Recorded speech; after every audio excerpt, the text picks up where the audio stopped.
বলছে আমাদের নারীরা শুধু স্বপ্ন দেখে না, তারা আকাশ জয় করে। অন্যদিকে ভারতের প্রেস কনফারেন্স যেন পড়লে মোদী সরকারের মুখ লজ্জায় ঢেকে যায়। আন্তর্জাতিক মঞ্চে এই ঘটনা ভারতের জন্য একটি বড় ধাক্কা।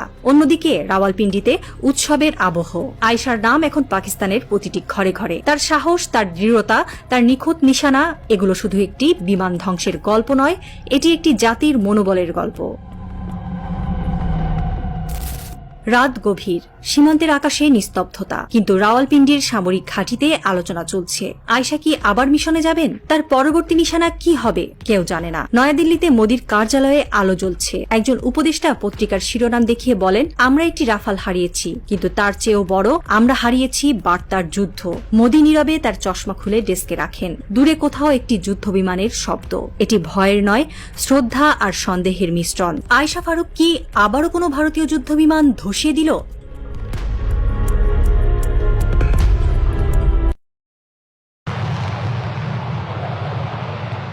ভারতকে লজ্জায় ডুবিয়ে ফাইনালে যেন জিতে গেল পাকিস্তান।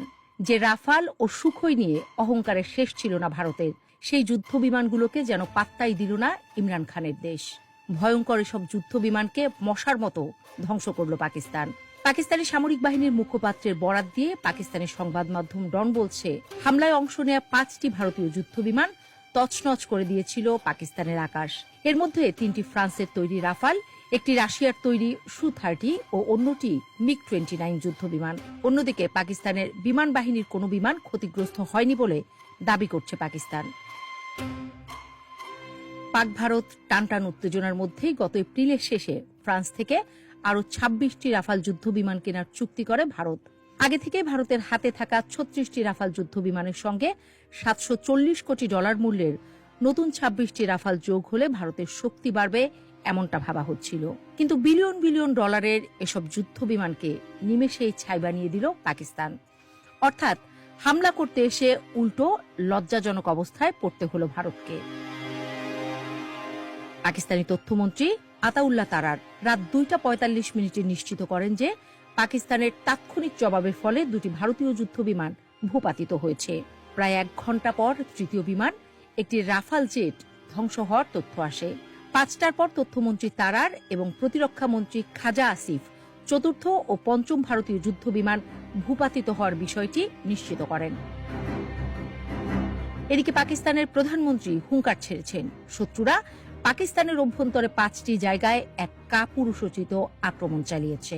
এই আগ্রাসনের ঘটনা ছেড়ে দেয়া হবে না। বিনা প্ররোচনায় ভারতের এই হামলার চূড়ান্ত জবাব দেওয়ার পূর্ণ অধিকার পাকিস্তানের রয়েছে। কিন্তু পাকিস্তান দাবি করছে ভারত বেসামরিক স্থাপনায় হামলা করেছে। গত সপ্তাহে পাকিস্তান সীমান্তে সেনা মোতায়েন বাড়ার কারণ তারা ভারতের একটি হামলার আশঙ্কা করছিল। একই সঙ্গে ভারতের প্রধানমন্ত্রী তার সামরিক বাহিনীকে অপারেশন ফ্রিডম বা স্বাধীনতা দেন।